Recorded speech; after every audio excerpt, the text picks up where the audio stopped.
Welcome to Politics Done Right. I am your host, Egberto Willies. This is a progressive program that will take the mystery out of politics. This is the program that will encourage you to make sure government becomes we the people. Whether you are liberal, progressive, conservative, or otherwise, you get to air your point of view. We are an independent media outlet that, unlike mainstream media beholden to corporations, we only owe allegiance to you. Remember, you can also send me a tweet at EGBERTOWILLIES. That is at Egberto Willies. Let us engage. It is Politics Done Right.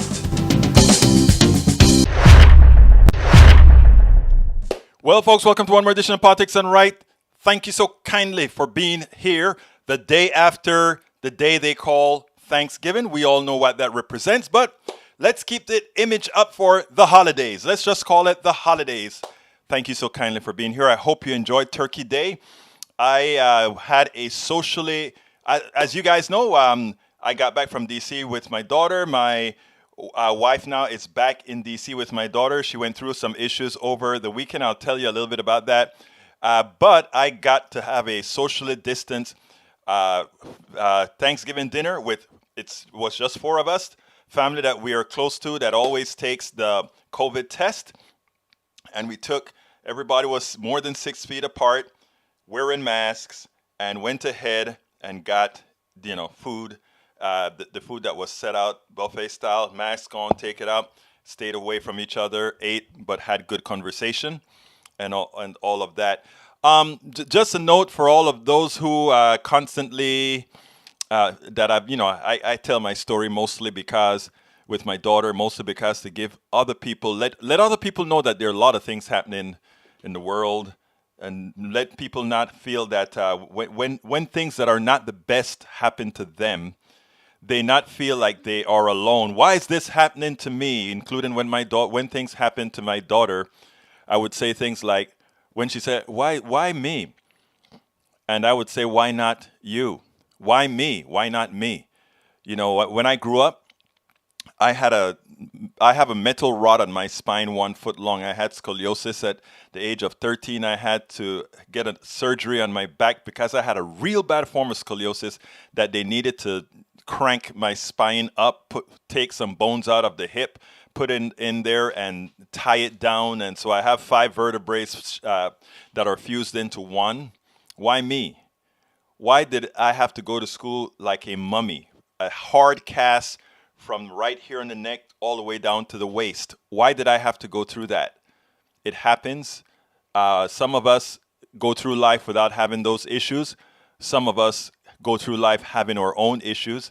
The thing about it is, we all have issues. And when we can understand that we all have issues, when we can understand that we are our brother's keepers, when we can understand that bad things are not the cause because of some devil or some God, but just the nature of living, when we can get that into our heads, I think we can be a whole lot more passionate, empathetic with others, right?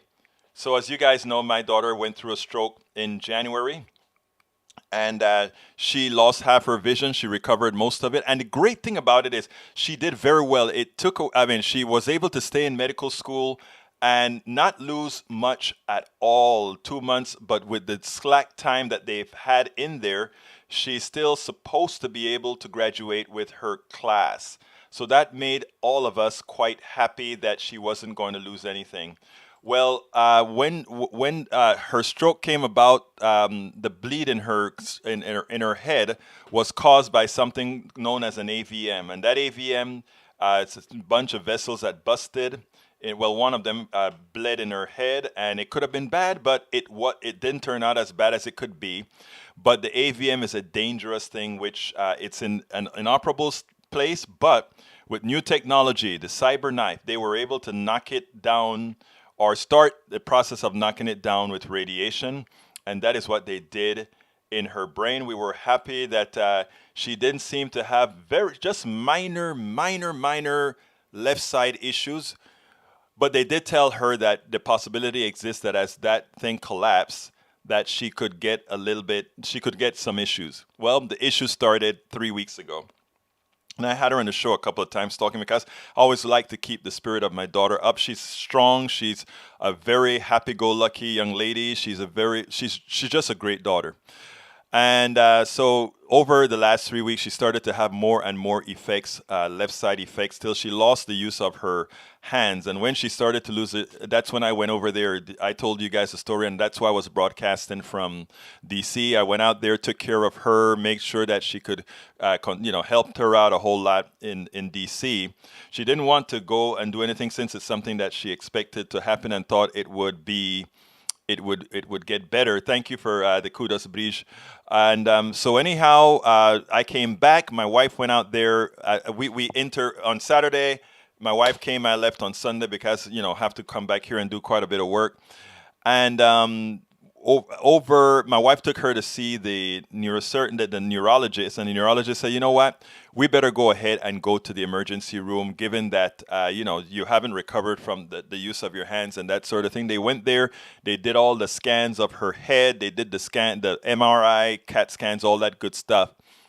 And they found out that in fact the surgery that they had, the radiosurgery that they had, seemed to be holding but what they expected, and that is the body starts to you get edemas when you mess with the brain and you scar the brain, that sort of stuff. And that's what started to happen, to build up pressure, which actually caused her left side to start to go weak and limp.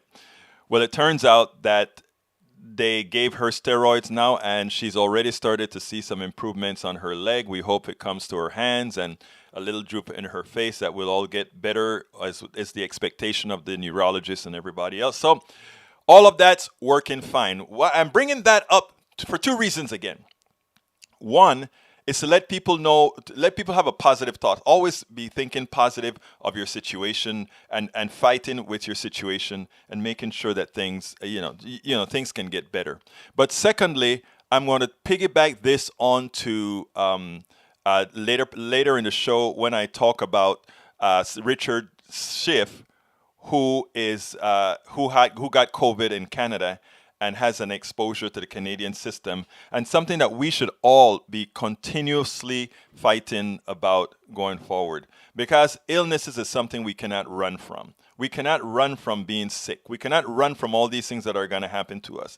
And when we are in a system where the only thing that matters is profit, and that we won't heal you unless there is somehow somebody can make some money out, a profit out of having healed you, that presents a very, very interesting system. Welcome aboard, Neil Leon. Welcome aboard, Nanette Bird Smith. Welcome aboard, Brige MCP. Welcome aboard. Let's see who else is here. If I missed you, forgive me. Mark Smith, welcome aboard. So, what is the program going to be about today? I just needed to bring that up because my daughter spent one day in the hospital. On the day before Thanksgiving, she went into the hospital. They kept her. And on Thanksgiving Day, they released her after they gave her the steroids and gave her a full checkup. And then she called my wife and said, "Ma, I want my Thanksgiving dinner." To which her mother obliged and started cooking until she called and said, "Mom, come and pick me up now." So they had their Thanksgiving dinner in Washington, D.C. Anyhow, what is the program about today? What is the program about today? Here we go. Title of the show today is, and that is, if I can get to it, Joe Scarborough scorches GOP, COVID-afflicted star loves Canada's Medicare-for-All, and more. Joe Scarborough stumbles onto some truths. West Wing star tells the truth about Canada's Medicare-for-All. And folks, Americans are suffering. Let me repeat. Americans are suffering. We are suffering. The thing about America is America suffers in silence most of the times. Most of the time, somebody doesn't go out on a radio show or on a TV show to just talk about how their condition is. They just sit back and let the condition be. You have folks that sit down and cut their pills in half because they know they can't get, as if half is going to solve the problem, right?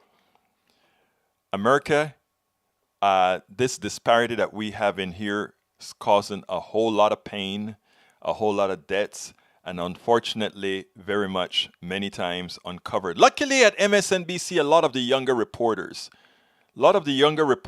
are doing a really good job in putting a lot of this information out. But I want to start with Joe Scarborough. So let's go ahead and start there, and then we'll move on. I don't always agree with Joe Scarborough. Joe Scarborough is a conservative. He's full cadre of conservative ideas. But you know, sometimes, every so often, he hits the nail on the head. And I cannot find something in this particular retort that I can disagree with. I want you to listen to this. And I think it is something that we ought to heed. Check this out, and then let's take it on the other side. What I'm concerned about is what we saw today, what we're going to see over the next few months, and most disturbingly is what you were talking about. Friends of yours and mine that I would see inside of the Bush White House. I won't even say their names because they're not worthy of having their names repeated. But so many friends that I worked with, guys that I was locked inside of a room with when we were launching a coup against Newt Gingrich because, get this, he wasn't conservative enough. These are the same people now who are turning a blind eye to Donald Trump, not recognizing the incoming president of the United States, trying to overturn 80 million votes, turning a blind eye to the last 2 weeks of the campaign when Donald Trump was pressuring his attorney general to arrest his political opponent. What does February 1st look like for the Republicans who stood by Donald Trump's foreign policy and national security? It's hard to say. I'm shocked it's over 70 million people voted for Donald Trump. I'm shocked that people that sucked up to Donald Trump over the past 4 years were rewarded at the ballot box. I'm shocked that my home state of Florida went as strongly for Donald Trump as it did. But the thing is, it's so fascinating, Nicole, and I know you hear the same thing as well. People come up and say, oh, I liked you when you were a conservative. No, I'm a conservative. I believe in the same things that I believe. I look forward to the days, for instance, when John Brennan and I can have debates about what happened after September 11th. He and I disagreed strongly on what the CIA was doing and the CIA's program and the enhanced interrogation techniques or torture. Those were heated debates. Those were important debates. The debates on what we do with our budget, how we save entitlement programs. Those are within the lines. Like I have great respect for Director Brennan and his views. I know he has respect for the process where we could debate these things, and we did debate these things aggressively. All of us did. But Nicole, we're at a point now where I look at Director Brennan and I look at other people who I may have disagreed with on policies throughout my life, and I thank God that there are enough people who believe in the things that we all grew up believing in, about constitutional norms, about political norms, about what this country stands for, that we were able to come together and talk about this and find common ground. And what I don't understand, Nicole, is why the hell the people you and I grew up with, you and I worked with, you and I campaigned with, I don't know how they lost their way, how they turned their backs on constitutional norms and embraced an autocrat, an autocrat wannabe, this former reality TV host who really has caused great damage to this republic, not only domestically, but internationally as well. When a conservative like Joe Scarborough makes that much sense to progressives based on ideology, it should say something. Now, Donald Trump most definitely has caused not only harm internationally and nationally on a policy basis, but the worst part about it is this man has caused lives. And even as he leaves, what he's put into the psyche of so many Americans is going to be so damaging, not only to their personal health, their personal economies, but it's going to be damaging to the entire strata of this country. We have a lot of work to do, and we have to start the work now. I just want to make one particular thing. Let's be in the process of this transition, in the process of moving to what America is supposed to be. Let's be somewhat empathetic to those who fell for the trap, those who fell for the con. We didn't. Many did. We didn't. Many did. What is so interesting is that I wrote a blog post that corresponded to that clip that I just did there, and a lot of folks wrote back and said, pretty much want to say to hell with all of those people who pretty much adopted Trump. To hell with those people who decided to believe Trump. And you want to get upset, right? You really, really, really want to get upset because it's like, how could you guys possibly fall for that crap? How can you guys see over 260,000 dead Americans and still believe somehow that this is real? Is not real? How can you see that? How can you so fool yourself, right? And that even gives me more. That even makes, believe it or not, while to some that just makes them, those guys are just terrible, it makes me even more empathetic because it's a psychological issue, right? It's an indoctrinative psychological issue that somehow that one has to get over by building trust with these different communities. I mean, it's easy. The easy answer is to say these people are just stupid. The easy answer is to say these people are delusional. They cannot see what's really happening. That is the easy answer, right? But when you grow up in a family, and when you're in that family, and you know better, and just a few in your family have the same behavior that you think is so crazy, so unintelligent, so, I mean, that it gives you pause. And then it gives you a chance to sit back and say, you know what? If I saw a person with mental problems, I wouldn't abuse that. I wouldn't. I would treat that person with the care that humanity tells me I should treat that person, as opposed to just the people that I have my wrath held out for is for the president because he knows better. It's for the sycophants like Atlas who are pushing all the bad stuff and convincing these people based on those people's preconceived notions of things, or based on what these people would like to believe and grab on to what's there. Those are the people that I blame. Those are the people that I hold the most wrath for. And I think if we can get there and open up a little bit more, we could make a hell of a lot more difference. Now, I was happy to see that this doctor really pushed back on the president's Thanksgiving advice. So I did a little piece on that. I didn't play it yesterday, so let me go ahead and play it today.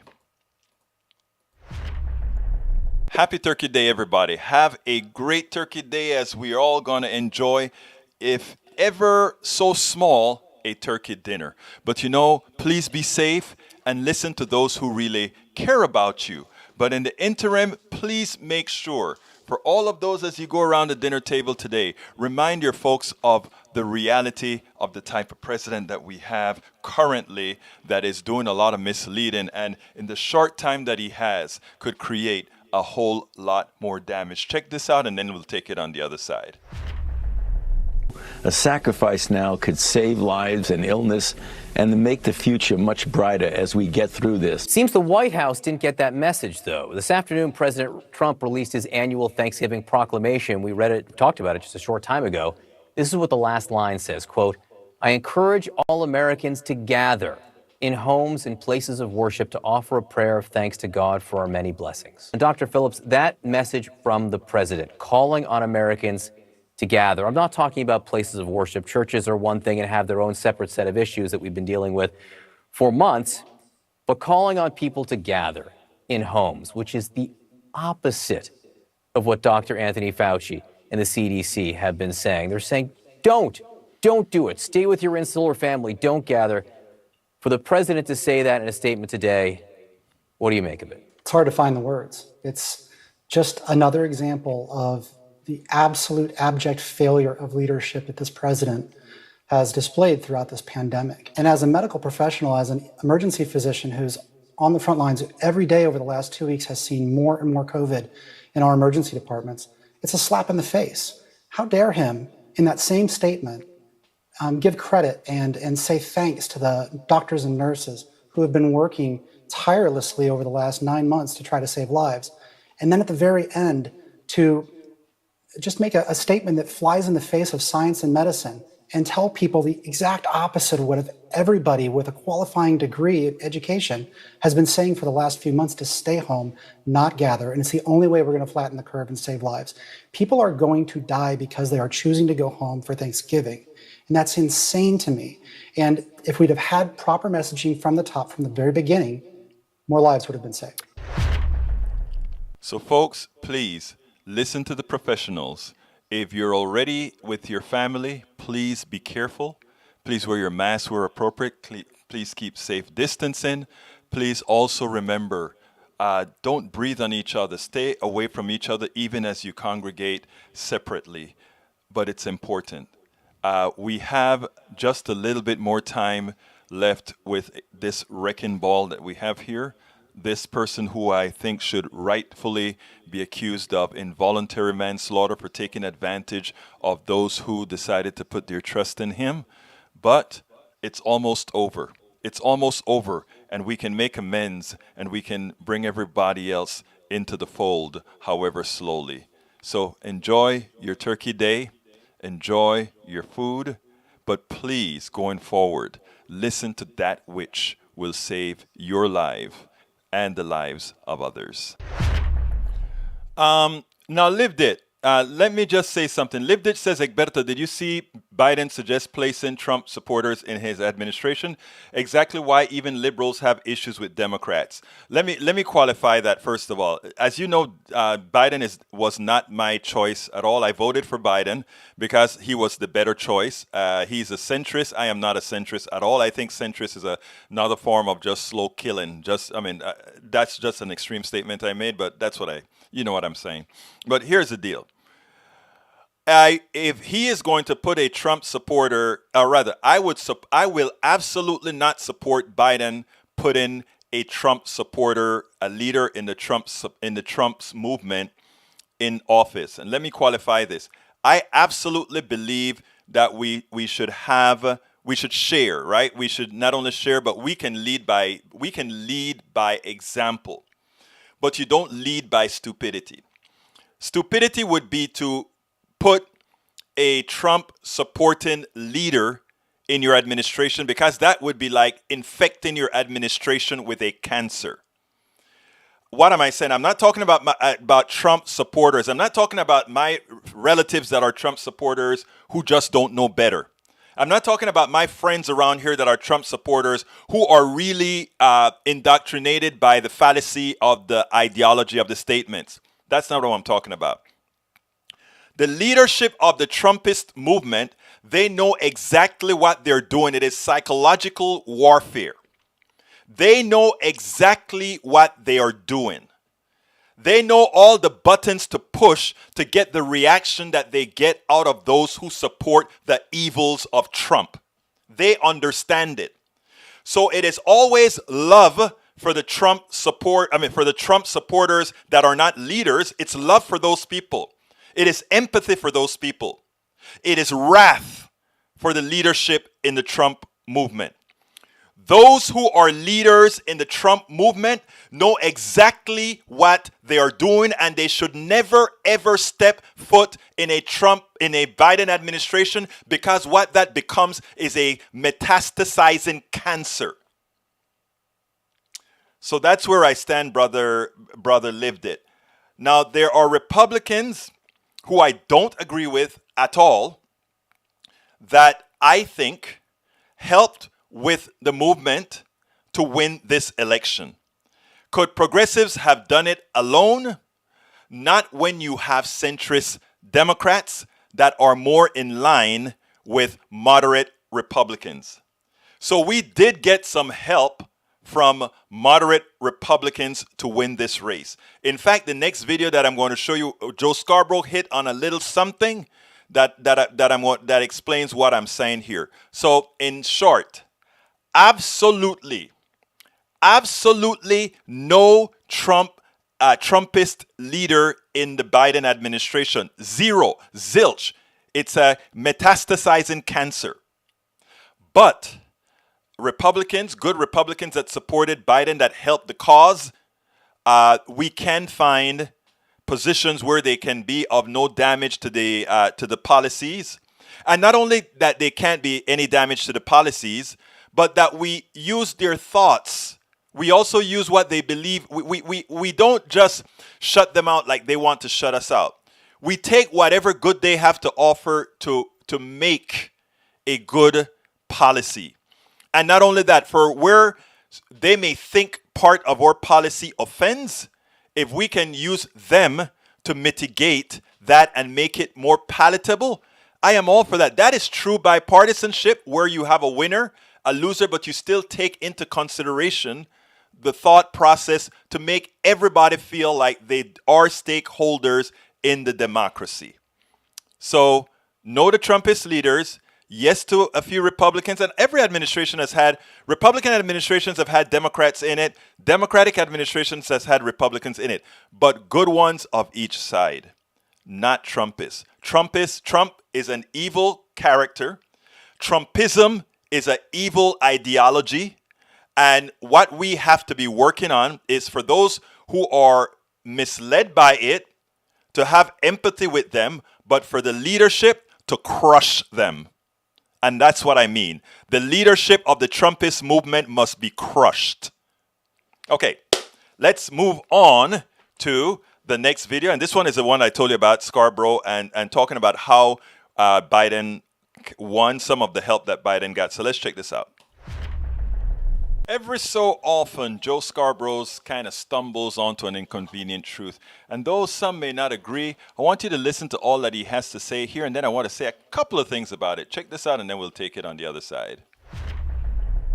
Whether you like Susan Collins or not, the people of Maine elected her by 9 percentage points. They voted for Joe Biden by 9 percentage points. They gave Republicans, I don't know how they gave Kevin McCarthy's House more seats, but they did. They wanted to check Democrats, and they wanted Joe Biden in the White House to check Republicans. So I have confidence that there are still some people in the middle who will work with Joe Biden, whether it's Susan Collins or whether it's Lisa Murkowski or whether it's Mitt Romney on the Republican side, whether it's Joe Manchin, Mark Kelly, Governor Hickenlooper on the Democratic side. I believe there's 6, 7, 8 people of goodwill that will work with Joe Biden and will actually forge a consensus so we can finally get things done in Washington. It's been a very long time since we've had regular order and have been able to pass bills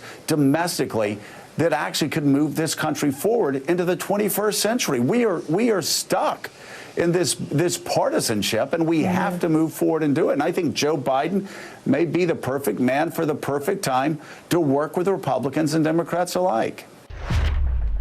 Okay, first thing, when Joe Scarborough says, I don't know how more the people gave Republicans more seats in the House. Well, that, of course, is caused by gerrymandering. And if you got a larger percentage of Republicans that came out than we expected, of course, a lot of those seats compared to 2018 were going to flip again. And that is simply because of how the states are gerrymandered. And in a case where you have Republicans with more states, those changes occur more often in those particular states. Now, when it comes to how a lot of people voted, he's right. A lot of people voted for the senator from Rhode Island, but at the same time, they went ahead and supported Donald Trump. So they supported a Republican senator and then immediately voted for Donald Trump. So and disregarded Donald Trump, denounced Donald Trump. The truth of the matter is, a lot of people did that split voting because he was so obnoxious to them. So he actually reached that particular point that caused that. Now, when it comes to bipartisanship, bipartisanship is okay if it's real. In other words, I want Medicare for all that covers everything. If I'm the president and I won and you don't believe in Medicare for all, then we can compromise as far as, okay, we'll have Medicare for all, but we may have some stipulations that for people who absolutely want to be, there are some negotiations on the side that could occur there. It's called bipartisanship. But that's not what these people mean when they talk about bipartisanship. What they mean is capitulation. They mean capitulation to the positions of the right. And whenever you get a bipartisan agreement, it's generally in that direction. We're moving to the right. We're not trying to find common ground. You take a look at how Obamacare was put together. It's the same kinds of things that have occurred continuously. They were constantly moving to the right to simply attain nothing. So bipartisanship, you can try it, but we should not count on bipartisanship. To believe that Biden will be able to convince Mitch McConnell, if he remains the speaker, the majority leader, to do anything, it's wishful thinking. What we have to do going forward is figure out strategies, first of all, to win those 2 Senate seats in Georgia. And if we don't, what strategies we are going to use to force the hands of Mitch McConnell. What kind of pain will make him feel if he doesn't come to the table and cooperate?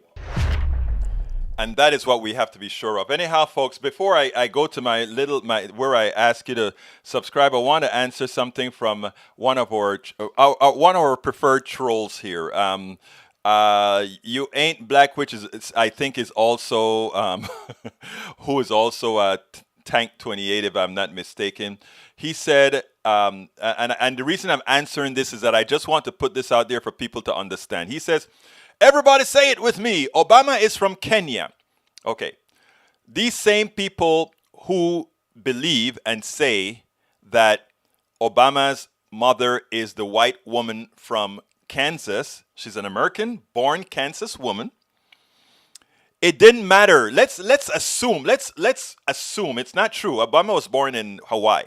But let's assume Obama was born in Kenya. Anybody who understands how our Constitution works and how it's been interpreted for a long time would understand that the mere fact that his mother is American, he's a natural-born citizen as far as the Constitution is concerned.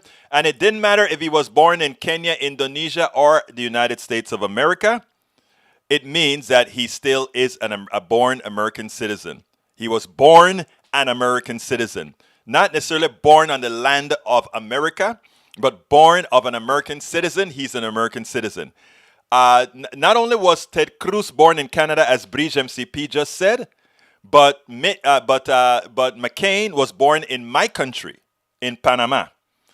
John McCain was born in the same hospital I was born in. It's called Cocosolo. Look it up.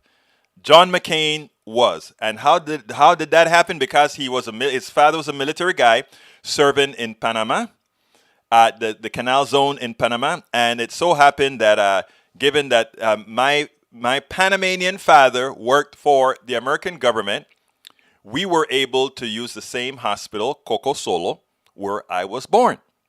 So again, we were born in, and the Canal Zone was absolutely never a territory of the United States. It was rented by the United States to protect, quote unquote, to protect the canal. Let's always understand history. Okay, folks. Before we continue, I want to remind all of you that Politics Done Right doesn't need your support. And if you are on YouTube right now, I want to kindly ask you to click that join button and become a member now. Become a part of our posse now. It would be great if you became a posse. You would help us. It's very inexpensive. And what you say is, we enjoy and we want you to keep putting the word out there. And it's not only this program that we do. We also blog, several blogs a day. We put the progressive message into the entire the entire internet sphere. The more people we have putting out well done progressive messaging, when people on the internet do searches and they look for certain materials, if our material comes up as well, it is a backstop to a lot of crap that the right puts out, whether they're writing it in document forms in Russia or document forms wherever. That is why we need to keep doing what we do. We put a lot of material out there to counteract what's being placed out there by the right. That's our job. So please consider being a part of our YouTube posse by clicking on that join button now. Become a part of the posse. If you do that right now and it pops up on the screen, I'll give you your acknowledgement right away. If you are not on YouTube right now but would like to become a part of our posse, please go ahead and just put the link in there. It's called politicsdoneright.com. politicsdoneright.com/YouTube, politicsdoneright.com/YouTube. And if you're on Facebook Live or you're on Twitch Live or on your Periscope Live, you can click on that to also become a part of our posse. We do need your support. Now, alternate da posse, go Bridge MCP. There you go. Bridge is one of our first posse members. Early as we just started this last month or two, and Bridge was one of our first posse members. So thank you so kindly, Bridge, for being posse member, and we have a few others in here as well. You can also become a Patreon. To become a patron, just go to politicsdoneright.com/Patreon.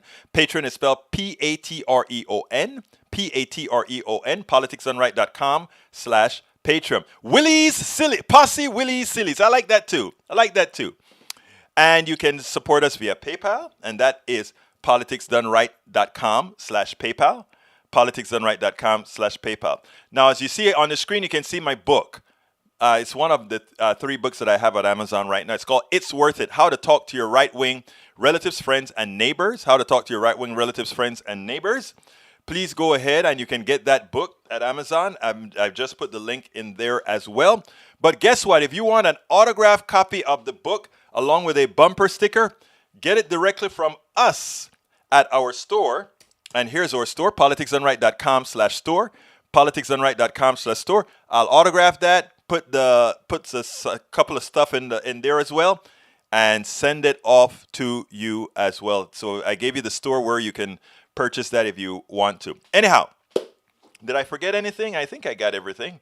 Since it's around Christmas time, you can support our GoFundMe, our equipment GoFundMe. We think things are going to be better in the second half of next year, and which means in the second half of next year, we are going to be going back into the field. So we're going to need some more equipment.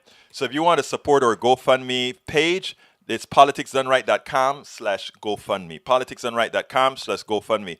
The pieces of equipment that I want to get is the particular backpack that has all the transmission equipment in there with the cellular stuff, and I want to have all of that for when we go out there. And later on, I have a dream. Like I tell people, I want people to be united, whether you're a Trumpist or otherwise. I'm not talking about leaders. I've had it with leaders. The leaders are the one that's corrupting the system.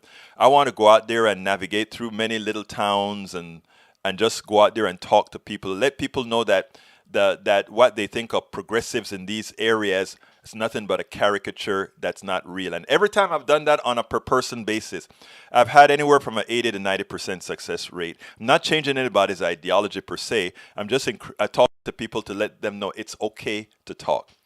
Anyway, let's continue. Americans suffer in silence. And my concern was that the people that you see on TV, in the ads and all of that, everybody's having fun. Things are great. Even when you're buying cancer drugs, everybody has a smile on. Think about it. So I want you to, let's see, Reed says, the missus won't like it. Ha, ha, ha. Which one won't like what? What did I say that missus won't like? You mean going around the country? Yes, she won't. Well, when I actually Bridge MCP, when I was going to talk to a militia group, she put her foot down bad. I was actually going to go with the militia group and have some conversation with interviews and all of that. She wouldn't let me do it, man. I know. I really tried to do it, Bridge. I wanted to talk to the militia group, and I think it would have been okay. I honestly think it would have been okay, because even a lot of those people that act crazy, they're really not. I mean, when you get these people aside, it's just amazing. Anyhow, like I said, people suffer in silence in this country. And I don't want that to go unheard. So anytime I see stories that's done on, let's say, MSNBC or CBS, NBC or whatever, that shows the real pain that many are going through, that really represents hundreds of thousands of people, I like to put it out there. So check this one out by Katie Tur. I love what Katie Tur has been doing lately. She does a whole lot of these, and she puts a whole lot of the truth meter into it. Check this out. Thanksgiving is dramatically different this year. It is different for you. It's different for everyone. But for millions of Americans, it's not just different because of the smaller gatherings. It is the crisis of where their next paycheck is going to come from, how they're going to pay their bills, buy medicine, put food on the table. They're looking for help. But Washington isn't offering any. The U.S. Senate left for vacation a day early without passing a shred of financial relief, leaving struggling Americans once again in the lurch. With me now is Brittany Riley and Peter Golombuski. They have 3 children and are both flight attendants on furlough from United Airlines. Brittany, you were on in October on MSNBC, and you were talking about how you were 1 week into your furlough. And back then, you were asking for Congress to step in and help. It's now a day before Thanksgiving, over a month later. How are you doing right now? How are you making it out?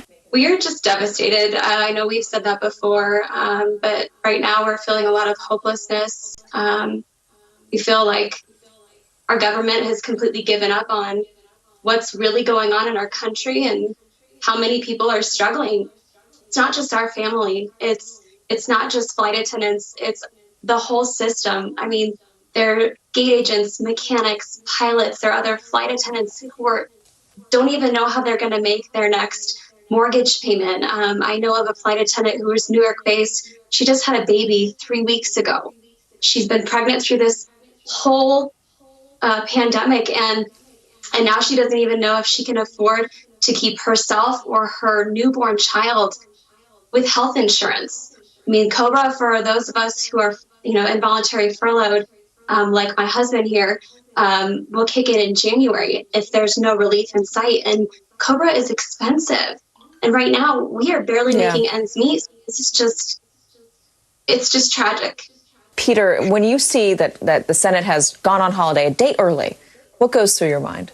It's a lot of confusion. It's just, I feel like they're out of touch. We're supposed to be electing these officials to speak for us as a community, and they're completely out of touch with everybody. They've lost sight of what's important, what matters. And I don't know what it's going to take for them to see what's going on. I mean, you just showed pictures of the food bank lines, and, it's something people are struggling with daily, and they just seem to ignore it. And they just don't seem like they have compassion for us.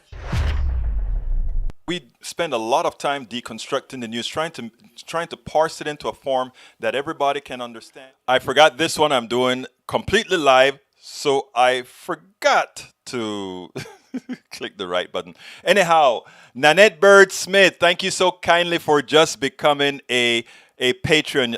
Wonderful. Love you very much. Please note that as a patron, you can read all of our books online. I think there are 4 of them online that you can read right now.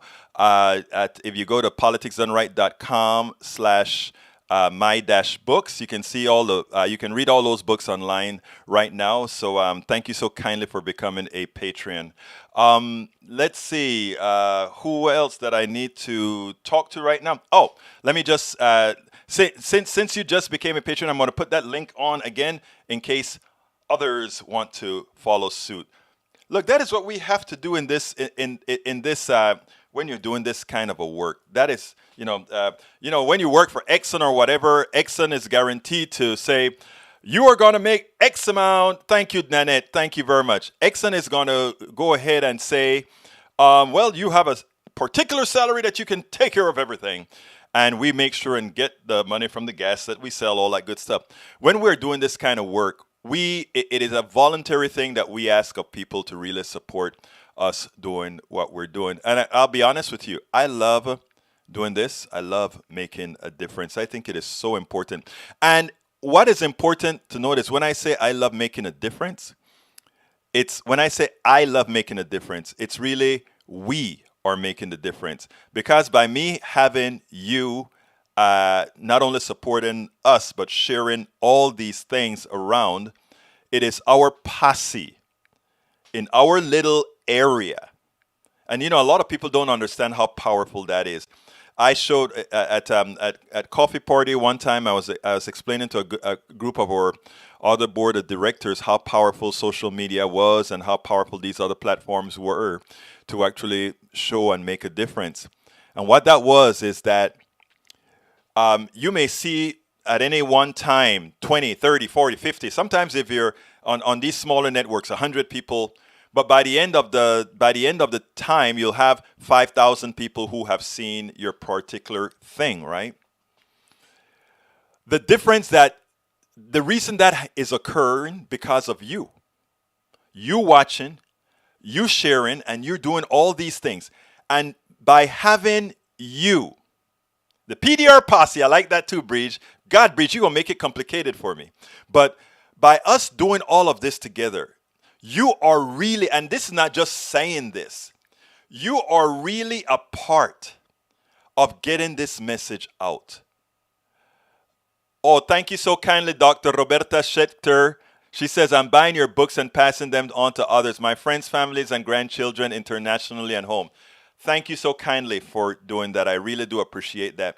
But like I keep saying, with all your support, it is you all who are doing this. We, right? And what I tell others as well is if you have something to say, I want you to say it here. But if you also want to if you want to spend the time in a platform and do it, I also want to help you to develop your platform if you want, because that is when we have these intersectionalities. You know, a lot of people always think about me. Let me just, I won't name names, but we've set up starting from politics done right. And some people may come on here and just tell you, hey, yeah, we got started here. We work with others and they've gone off and done their platforms, and a few of them have done a hell of a lot better than I have. And the reason why is, one, the topics that they wanted to cover is a bit more exciting. You know, not everybody loves politics. And also, they were better looking, man. You know, I mean, this young woman, when she interviewed here, I said, man, you are good. You should actually have your own show and all of that. And she said, really? And then she went and she spoke to her mother, and her mother said, her mother called me. Do you really think my daughter have it? I'm like, yeah, your daughter's a star. Your daughter really can go out there and do it. And I told her mother, and you know what? She would actually get a hell of a lot more views than I would. And she said, really? You really think so? And she did it, you know, and she did it. Now, it's a lot of work. So she didn't stay with it. But while she was doing it, she was doing very, very well. You know, but again, this is a lot of work. You know, 16 hours a day without having all the support, it's a hell of a lot of work. But anyhow, it should be posse if we want to be accurate. Okay. Perfecto. All right, let's do the last video. And you know, we just spoke about those two young people who came on and said they were airline workers. They're on furlough. Their insurance is up in December, which means in January they are going to be what's the word again? They're going to have to go to Cobra, which is very expensive health insurance. Why? At the time that they are losing their job, their health care price goes up. There's something inhumane about that. I want you guys to think about that. The way our system works. If you lose your job and your company is no longer paying for your health care, right? You are now responsible for a higher bill than when you had money, when you had a job. We are so trastornados. We are so, I don't even have the word here. It's so evil that I don't understand. But anyway, I want to put another link in here. You know those people that are having a hard time? I found this link, and I meant to share it before, and I'm going to put this on the screen before I go to the last thing here. Where, you know, a lot of people are going hungry now, folks. A lot of people are genuinely going hungry. There are people who says, I had a 6-figure income, and now I am, after 6 months of not working, I'm in a food line. That is a link called www.feedingamerica.org. Find your local food bank. At that place, you can put your zip code in, and you can find out how you can be of assistance to your local area food bank. Please, please, please. You have canned food. You have whatever you can. Our brothers and sisters, many of them are suffering right now. They are genuinely suffering right now. So please consider going to that link that I just put on that page that I have on the screen as well. please consider going there and helping and helping. I have a whole lot of canned goods that we haven't used in a while, and I'm going to pack those up and find my area and go ahead and do that as well. Remember, I said if we're going to win this battle, if we're going to convince Congress to do what they ought to do, we all going to have to work together. We're all going to have to work together. Let me play the last video, and then we'll close out the show after I acknowledge you all. Thank you again for always being here. Remember that drama series, The West Wing? I simply loved it. A progressive president in the White House going through all the tribulations that these presidents usually go through. It was a well-written series. But anyhow, Richard Schiff, one of the stars of that show, got COVID-19 as he worked in Canada, and he then got immediate exposure to the Canadian healthcare system, Medicare-for-All in Canada. I thought his little testimony, though, didn't go into a whole lot. The humanity in his statement just makes you wonder. Imagine if that is how we handled our health care in the United States, how much better it would be for most people. Check this out. Richard, what would you tell your friend Joe Biden about your experience in the Canadian healthcare system? And I know already how much you love and how grateful you are to all those heroes who took care of you at Vancouver General. Yes, they're great. They're loving on top of being caring and very efficient. And they're a bit conservative. I got into some discussions with one of the doctors. I had to fight to get remdesivir.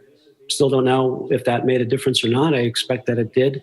And they're very much a part of believe in the studies and in what percentages are good. They do not want to harm ever their patients. But the efficiency of the hospital, the cleanliness, the food was good.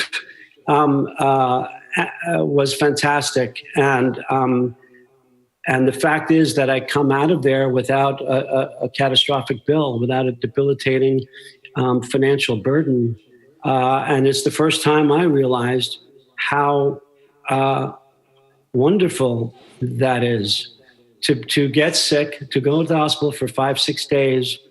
It's a bill that in California would be hundreds of thousands of dollars, right? And I don't know what kind of copay I would be responsible for. I don't know how much my insurance would have covered or tried to wriggle out of.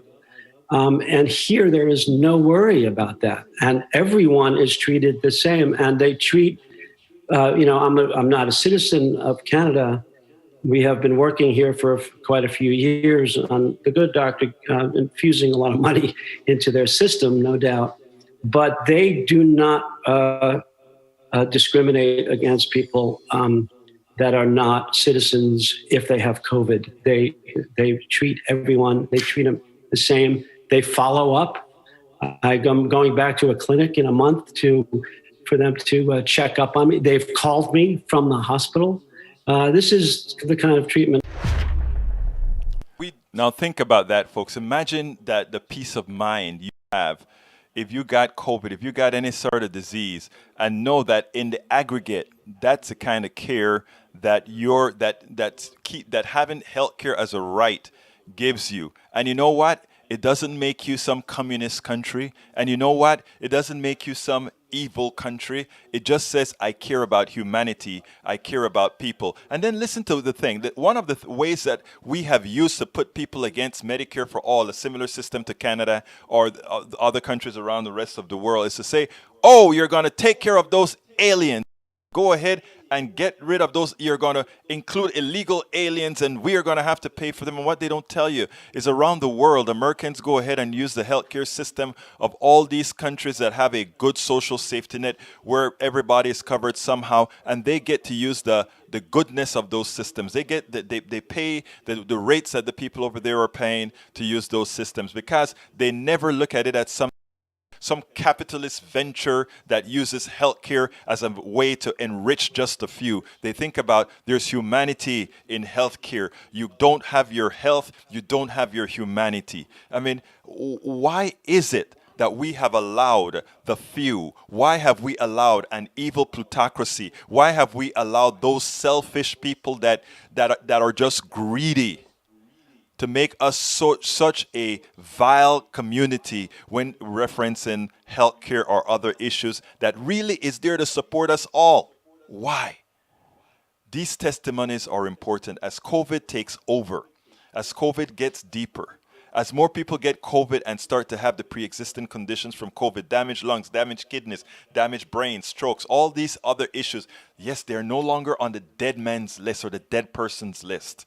They are now just with a permanent chronic disease going forward, with a healthcare system that sucks, with a healthcare system that says, I will only help you when we know you're completely broken. We have already taken away all of your assets, everything that you own. It goes right back up the chain to the people who own the healthcare system, to the people who own all of this, to make you once again poor. Take everything that you have. Take everything that belongs to you, because that is what we do. We eat to grow for a few, to grow the wealth from a few by taking it from you. Thank you for that testimony. That is what we need more of. People to tell Americans how things really are around the world, where people have it much better than we do. Absolutely. So, well, folks, welcome aboard. Lee Grant, welcome to Politics Done Right. Neil Leon, welcome. Bridge MCP, of course. Welcome aboard. You ain't black. Welcome aboard. Of course, that's Tank 28 as well. Let's see. Nanette Bird Smith, who became our, I think, 135th patron. Thank you so kindly. Nanette Bird Smith, I got you. Who else is here? I'm going to Dr. Roberta Schechter. Welcome aboard. Lee Grant, of course. Scrolling up. Let's see. I have a headache, so sometimes the light gets to me. Who else is here? There's a lot more that I saw up top. Okay, scrolling down. Mark Smith, welcome aboard. I got Neil Leon already. Lived it. How are you doing, my brother? Lived it. Welcome aboard. Danielle Ledoux, of course. Welcome aboard. Who else is here? I'm going down. Well, anyway, folks, I want to thank you all for being here with me. I'm going to scroll down to the beginning to catch new messages to see if there's anybody. Norman Reynolds, still surviving. Welcome aboard, my brother. Hey, look, guys, we got to get out of here, but I gave you that link. Let me give you that link again. I think I still have it up. Please go ahead and support your local food bank. This is how you find your local food bank. And if you have the wherewithal to help, please do. If you don't, but you do need the help, go to the food bank.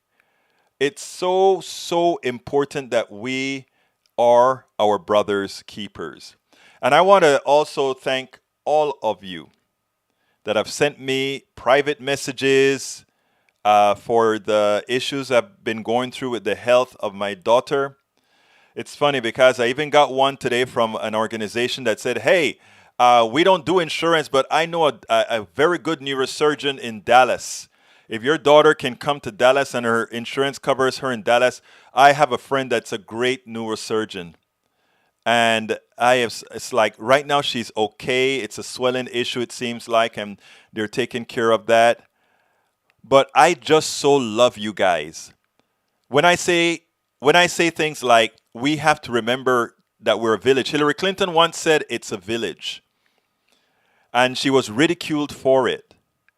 But one feels so much safer, so much more protected when one has their village. I have several villages. I'm thankful to have several villages. My blog readers, my village. My Politics Done Right listeners, my village. My close-knit community here in Kingwood and Houston, my village. There's nothing like having a village. My name is Egberto Willies. This is Politics Done Right. And you know how I end this baby. I am what? Out!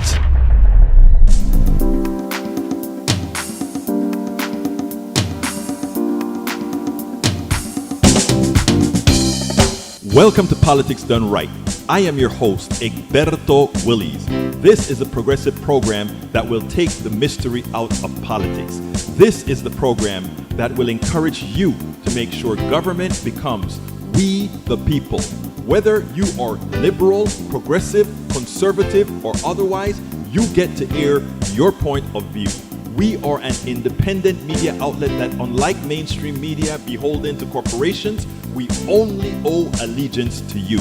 Remember, you can also send me a tweet at EGBERTOWILLIES. That is at Egberto Willies.